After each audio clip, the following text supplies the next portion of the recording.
Pick and go software.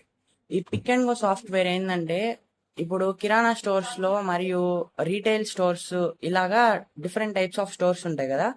దాంట్లో issues solve చేస్తుంది. ఎలాగంటే ఇప్పుడు కిరాణా స్టోర్స్ లో ఒక రష్ టైం లేకపోతే పీక్ అవర్స్ లో ఎవరైనా కస్టమర్ వెళ్తే అప్పుడు ఆల్రెడీ ఉన్న కస్టమర్స్ తో తను బిజీగా ఉంటాడు కాబట్టి ఆ స్టోర్ ఓనర్ ఇప్పుడు కొత్తగా వెళ్ళిన కస్టమర్ ని రిసీవ్ చేసుకునే దాంట్లో కొంచెం ఆ తను ఇబ్బంది ఫీల్ అవుతాడు. దానివల్ల ఈ కొత్తగా వెళ్ళిన కస్టమరు కొంచెం తనకి రెస్పెక్ట్ ఇవ్వలేదని అలాగ ఫీల్ అయ్యేదానికి ఛాన్సెస్ ఉంటాయి.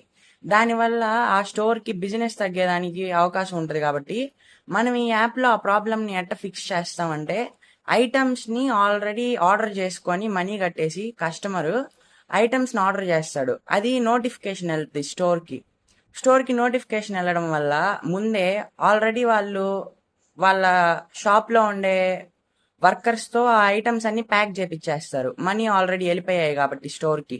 దానివల్ల టైం సేవ్ అవుతుంది. కస్టమర్ వెళ్ళి ఆటోమేటిక్ గా కలెక్ట్ చేసుకుంటాడు. లేదంటే ఆ స్టోర్స్ ఒకవేళ డెలివరీ కానీ ప్రొవైడ్ చేసే పని అయితే అప్పుడు అక్కడ డెలివరీ ఆప్షన్ ఎనేబుల్ చేసుకుంటే అప్లికేషన్ లో అప్పుడు డెలివరీ ఏజెంట్స్ అంటే ఆ స్టోర్ కి సంబంధించిన డెలివరీ ఏజెంట్స్ ఐటమ్స్ తీసుకెళ్లి కస్టమర్ హోమ్ లో డెలివరీ చేస్తారు. ఇలాగా ఈ అప్లికేషన్ సాల్వ్ చేస్తుంది ప్రాబ్లమ్స్ ని. దీనివల్ల ఆన్లైన్ ప్రెజెన్స్ కూడా వాళ్ళకి దొరుకుతుంది. కస్టమర్స్ కూడా షాప్స్ లో ఐటమ్స్ ఏమేమి ఉన్నాయి అవన్నీ ముందే తెలుస్తుంది.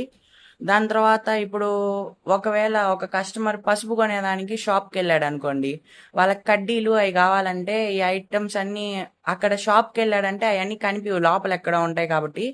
అదే ఈ అప్లికేషన్ లో అయితే అవన్నీ ఐటమ్స్ ఉంటాయి, ఒకటే దగ్గర కనిపిస్తాయి కాబట్టి ఆ కస్టమర్ ఎక్స్ట్రా ఐటమ్స్ కొనేదానికి స్కోప్ ఉంటది.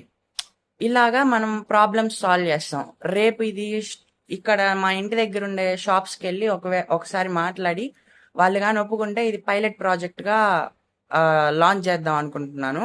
మీరు కూడా చెక్ చేయాలనుకుంటే ఈ లింక్ ఇక్కడ డిస్ప్లే మీద వేస్తాను, ఒకసారి చెక్ చేయండి. నా పేరు రాఘవేంద్ర. Thank you.